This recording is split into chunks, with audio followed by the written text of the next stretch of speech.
Hola, ¿qué tal? Is that what you say? ¿Qué tal? Yeah, I think so. How are you? How are you? Muy bien, a little bit stressed because we're about to walk through a town that's quite busy full of Spanish people, and I'm holding a selfie stick with the camera on, and We're Lewis is telling me to get over it. not in China anymore, are we? No, it was so easy over there because everyone's got one. They look at you weird if you're not holding one of these. Not so much in a little rural village in Spain, but We'll never see these people ever again, and I keep telling people not to care what people think of them. So exactly. look where we are though. It's beautiful. Hilltop town called Casares. Casares. You got any stats and facts on it there? It's about 30 minutes inland from near Estepona. Some Google Maps facts. No, nothing. But No, it's beautiful. yeah. There's a couple of really lovely restaurants. Nice hiking. You came hiking here yesterday. Good hiking. We're basically in the mountains here. It's hot. It's like midday now. I've been coming up in the mornings to have a little trundle, which has been very pleasant. But we've just been over here for the week, remote working, and I've got a talk tomorrow for a load of dentists, which happens to be in Marbella, in Marbs. You're going to get some Marbella teeth then? Yeah. Some whiteys? I don't think that it comes with free dentistry work. Oh, damn it. Yeah, so that's why we're here, and we've decided to come up to Casares because it's a bit more interesting For you down guys, the really. beach for you guys. We actually already been up here once, but also it is beautiful, and Lois likes embarrassing me in front of Spaniards. Yeah, I do. But yeah, we had a little, I wouldn't call it a holiday, would I? It's like we've been working pretty flat out, but it's Within nice. 4 'cause hours of calls by 2 o'clock. you can work and then go for a nice little trip here and nice lunch. So it works There's something out quite about well. like being away and working, which like we're lucky we can remote work, but there's that argument like when you've got your own projects, your own boss, and in certain areas we've got the charity and businesses and stuff. It's very hard to switch off, and that is something I still battle with when we're away. But if you are deliberate about, like, hiking's great for me because I can't work when I'm hiking, so it's like I go, you've got a 3-hour window, that's all you've got to do for work, and it's amazing. You can get 3 hours, you can get a day's work of work done a lot of the time in 3 hours if you like actually Good challenge. focus. Like no scrolling, no just like staring at the ceiling thinking about emails. What you're going to say to an email, just replying and doing stuff. Yeah. No, Anyway. it's good for you. But what we're going to talk about today What is everyone's talking about. your new podcast, isn't it? Well, we can talk about toxic masculinity, the manosphere, and actually more like positive masculinity. Yeah, I think it's actually more important to focus on that, because if you get caught up in the toxic masculinity side, then it's like, are you just adding to the problem by moaning about it more, and actually what is the solution Yeah. to fix the young boys being led astray, really? Can you just like give me your insight into what you believe the manosphere to be? Should we give these guys a better view? The manosphere is, from my understanding, it is, you hear a lot, if you listen to a lot of podcasts like Red Pill, Blue Pill, and it's from the Matrix, and the red pill is like when you wake up to the reality, so you wake up to the Matrix, and the manosphere have claimed that they've taken the red pill and realised that the feminist movement is Women actually are fucking just this is the problem, suppressing men, and being passive about it all is not a solution. So they're saying taking the red pill, wake up and fight back. But the problem is, I don't think they're necessarily wrong that there is a bit of a crisis for men in the same way there was and still is a crisis for women, to get in for equality. But the answers they're giving, the solutions they're giving are fucking horrendous, in my opinion. So the blue pill is you keep your head buried in the sand and carry on the way it's going, or red pill is you fight back. And to them that looks like misogyny, claiming back power, going back to medieval times in the ways archaic situations used to be, when women weren't educated or they didn't have a vote. They're not going that far because they could never get away with it. They'd sound stupid. But You never watched Handmaid's Tale, did you? No. Do you know the idea behind it? Yeah. But yeah, it's basically that, isn't it? It's like quite scary that it could actually happen. It's a bit more insidious because I think it's realistic, and that's why they're getting so much attention. It's happening. You know, it's like, and they are taking advantage of a disillusioned sort of group of young boys and men, and the problem is there. Otherwise, they wouldn't have the ability to take advantage of them. But yeah, so I mean, you've got some insights on that. Yeah, well, I was about to ask you, why do you think the problem is there? But I think I've got my own ideas on that as well. Like, I do think the feminine movement has been very powerful, which, to be honest, it depends who you speak to. Obviously, there's still many areas where it could be improved, like the salary pay gap. But actually, the main point is that women aren't fancying low status males, are they? So I think if you look back... What do you mean by low status? Well, that's the thing. So, I mean, I've listened to a few podcasts about this, and I think in evolutionary psychology, then a woman would always want to go out with or be married to a man who was higher status than them, whereas men are happy to date down. Whereas now there's like way more women at university, and there isn't enough of the high status men that they would normally be going after that are better than them. And they don't want to go for the lower status man than them. But how do you fix that? You don't want, their idea is for women to be less powerful and to be less intelligent. I don't think that's the answer. No, and the females, what's the feminist solution to it? I think, a few things. Educate more men. But then I think there's also... No, but for the solution to women not wanting to... there's equality, so they're getting higher, better jobs, more pay, so that there's often a smaller pool of... There is obviously a smaller pool of men that can provide for them, because they're providing for themselves, which is the right way which is good. But what's their solution with that in mind for the dating problem and... I don't think a lot of women do have the answers to that, to be honest, because they just want men to be better. But this is where it's like confused, isn't it? Because if they want to be better than men, but then they want men to be better again, it would seem like it would go on this perpetual cycle. Yeah, and I think that's where the feminist movement needs to be looked at, just on, do they need to be better than men? I'm all for equal rights, you know? And I think that would be much better for everyone, but then, there's an argument that it can never be that equal, can it? But, it leads back to, can you be a powerful man but also a nice guy and respect women? Yeah. I think... walk a bit? What, that way? Yeah. Fucking hell. Come on. He tried his hardest then. I think better when I walk.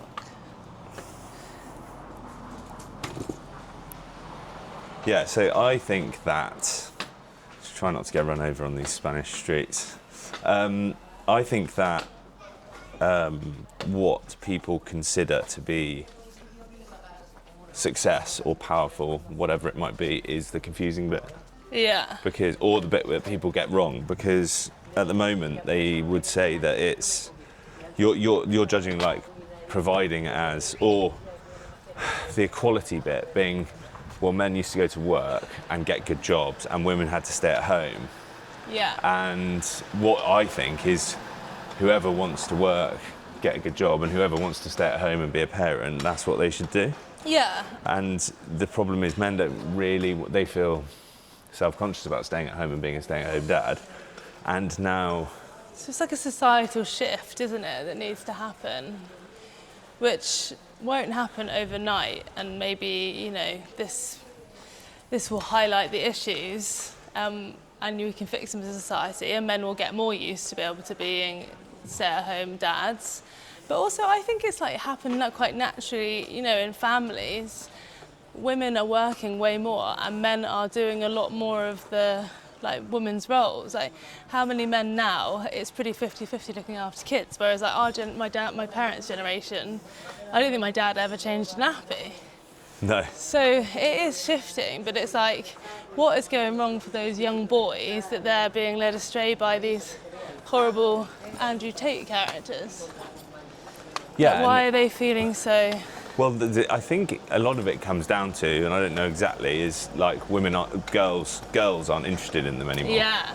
And one of the biggest causes of like, not suicide as such, but this is correlated, men seeking help before they eventually commit suicide, is a feeling of insignificance. Yeah. And obviously that can come from the dating world. It can come from work, it can come from whatever, friendship groups, but a lot of it comes from, you know, how you're seen by the opposite sex, because they need value, don't they? reproduction, they need to feel valued. And I think a lot of them don't feel that way for one reason or another. Not because no fault of women, it's like an evolutionary psychology fucking black hole that we've hit. And the solutions aren't obvious, I don't think. But what the solutions definitely aren't is Andrew Tate and the Manosphere and old TikTok, because that's just take all the power away again from women. But actually, there needs to be that balance, and I think the reason we started the podcast was there's a void and we're trying to shout at the people who are putting bad stuff into that void, but we're not actually putting any good into it, or much good. So I wanted to sort of get a group of men together that I look up to for various reasons. Like, you wear the trousers in our relationship and I'm absolutely fine with that. Do you think I do? In a lot of ways, yeah. But that's not because it's enforced trouser wearing, it's because... I say we're quite equal, you see. Yeah. I want you to be happy. I want you to be happy. Okay, so we're fortunate in that respect. But there's a lot of like... Not going straight down. Well, this goes up to the castle. Do you reckon you can take the hill on? Oh, I don't know. It's very high. We should try. Look at this beautiful church. Should we just sit here? Look at this. It's too cobbly, Ed. Too cobbly? Yeah. Do you reckon we can heal you in here? Heal us both? I'd hope so. It's a lovely square, isn't it? It's really beautiful. Oh, look at that. I mean, I could park my scooter and walk. Do you want to borrow my pole? Honestly, us two knocking about is so funny. People think we've been in a car crash. Some people just laugh at us in our faces. Do you think it'll get stolen if I leave it here? You hold, let me push it. You take my pole. Surely no one's going to steal my disability scooter from outside a church. Okay, here's the test. Will this be here when we get back? And there's a police officer down there. The kid will ride it to the end of the... Do you want to borrow this? No. Here. Yeah? Okay. I can't remember what we were talking about, but yeah. Yeah, you started the podcast for that reason. Yeah, I wanted to put more positive male role models in there, and like, what do I mean by positive male role models? So, it's people who might be stereotypically looked at as macho. I say that, but some of them are very So first season's had people from the special forces, from professional sport like rugby, and adventurers, explorers, but they're men that I think are very in tune with their emotions, and we basically get them on. They talk about their amazing life stories, but also talk about what they're scared of, what makes them feel vulnerable, how they feel towards their partners and their kids. You know, like all of the sensitive topics that the Manosphere are saying is a load of bollocks. And then you look at the type of people that we've interviewed in this season 1, and you look at the type of people spouting the stuff from the Manosphere, and you're like, okay, stereotypically, which of these would you say is more manly in inverted commas? And like, you can be hanging off the side of a 1,000-foot cliff on Saturday and crying at a rom-com on Sunday. You don't cry at rom-coms. Well, you do cry a lot, if a dog dies. You cry more about mountains. But it's not about just going and crying. It's also about like, the respect for women. I think that's where the toxicity comes down to at the end of the day. But male mental health is in a crisis, and if it's already the biggest killer of men under 40 for the generation that are in that bracket now, they didn't have this manosphere problem. They didn't have this disillusioned situation between themselves and the other sex. So what's going to happen when this group of men get to that age, like suicide age? It could be catastrophic. And instead of sort of shouting at the bad blokes, it's like, can we put more good ones out there as, role models for the young generation? And, we're not going to shift the dial that much, but at least instead of just shouting on social media, we're kind of trying to do something about it. Yeah, which is awesome. I think that's an interesting... You're doing very well up here. ...way to look at it. I know. Down's going to be fun. Is like what makes a good man in a woman's eyes, because that might be different to what a good man is in a man's eyes. You know what I mean? Yeah. I think like the average person would think that, average bloke would probably think they need to be tough for a woman. Do you know what I mean? And I think a lot of them have bigger egos than, or even... But tough isn't the problem. It's what tough looks like is the problem. Do you know what I mean? Yeah. Like, but I even said to you the other day, didn't I, that like I quite like sometimes I feel like I need that masculine energy from you. So I wouldn't want a guy who was really shy, not shy, passive, or wouldn't stand up for you. But that's just my personal preference, and probably what I was used to with my dad.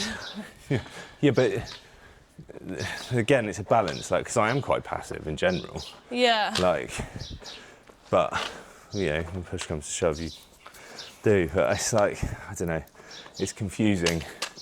I think it's confusing for a lot of guys and girls of what they're supposed to act like at the moment. Yeah. And you've got one side saying you need to take back masculinity and just like only focus on yourself and keep your wife at home and all this shit. And then you've got another side saying you can't even be competitive or physical, or like, you need to squash the toxic masculinity. And I just think the answer is it's individual, because there's plenty of women, for example, who just love being with someone who goes out and cares for them, goes to work, and they just want to be a mum at home and cook and clean. Let them crack on. And there's plenty of women who want to be a CEO, and they want someone who can pick up the other side of things, because what's a more important job? What is a more important job? Leading a team of execs, or for a big corporate, or raising your children? Like, both are important. Both are important, but the fact that the thought that the latter isn't as important is a load of bollocks. Yeah.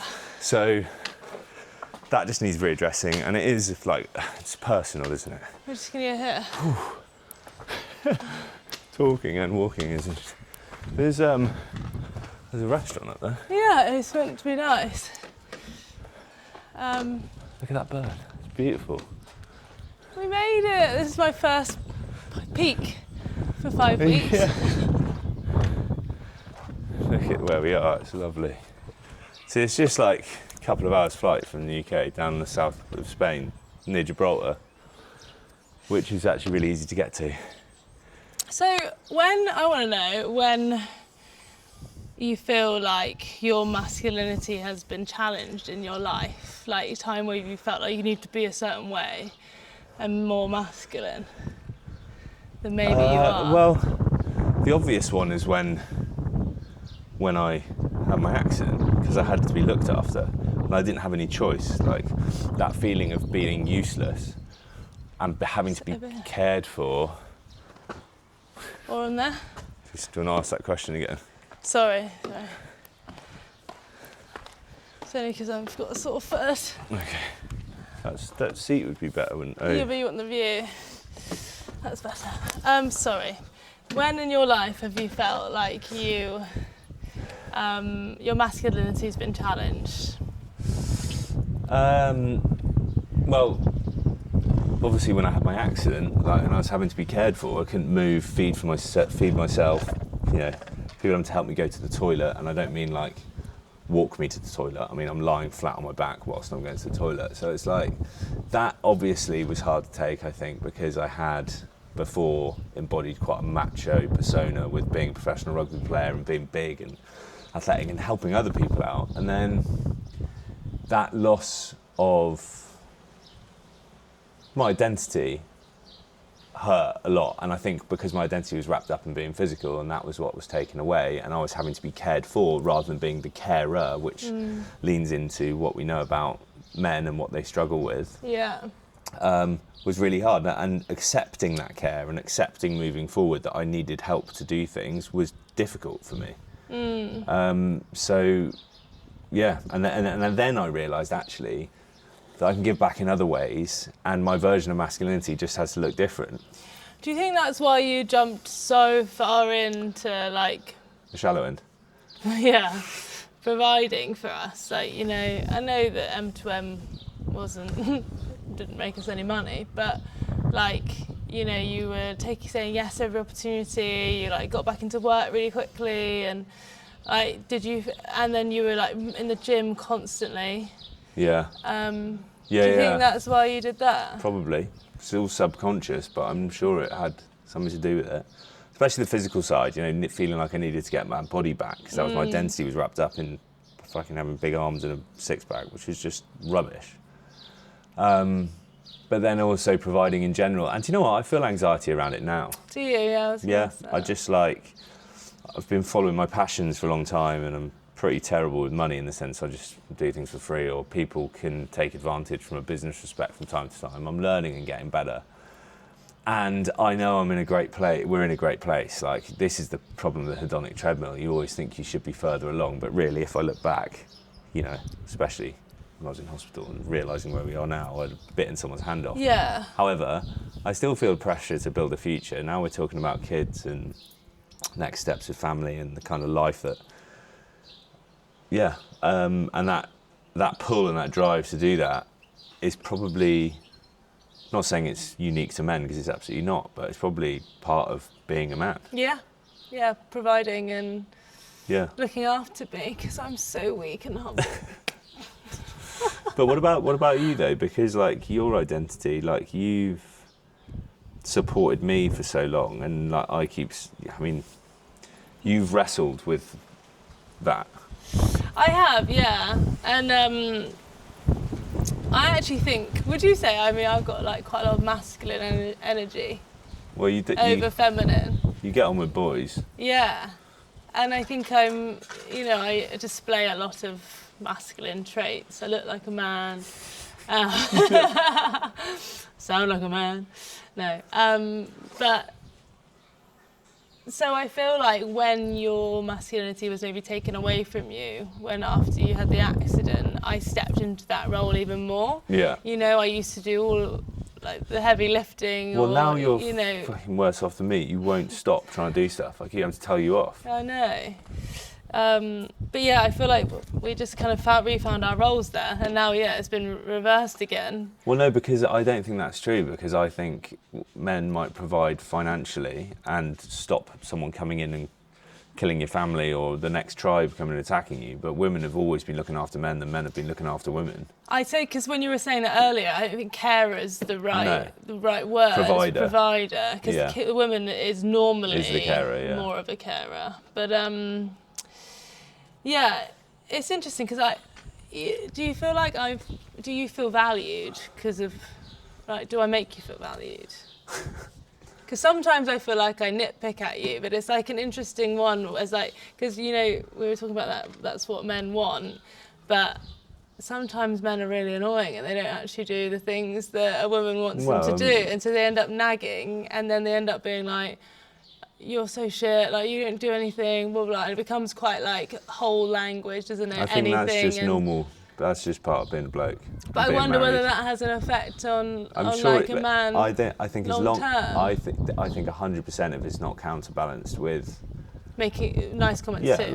Getting pissed off at a bloke for being useless is completely natural. But if they do something good, or they like show you love, or tell them you love them, or you respect them, or well done, I'm really grateful for what you did there, when they do Yeah. something good, then amazing. It's like when you lose that side and just do the other side, and that works two ways. That's a relationship, and only from man to woman or woman to a man, like you've got to feel valued. The other side's got to feel valued, and sometimes you can't unless you're shown or told. Yeah. And then it leads into like the bigger societal problem of like how are men like able to achieve that, because it's so difficult out there at the moment, isn't it, to find a job, to earn money, like things are tricky, so then they end up Yeah. feeling shit about themselves, and typically blokes don't talk about it, and then that's when you leave. And they're being told that they're all the whole sex are the bad guys for a long time, so it's like it's difficult. And then social media as well is like, you know, you're comparing yourself to other men and being like these bloody HS TikTokies and be like, fuck, I don't have any of that. How do I get that? And that's how they hook in, isn't it? Yeah, and then they take all the money off them. Yeah. Anyway, this conversation could go on forever, couldn't it? It's a good and it chat. is, and I it like carries it. on our podcast. Boys will be boys. You need to check it out because there is definitely some good men on there, some balanced men, and you know, we're talking about some topics that need debating. You know, you're not necessarily right or wrong in anyone's opinion, so it's like it just needs to be talked about more. Because blokes are shit at talking about it. You're an amazing man. So are you. Right, over and out. Oh God.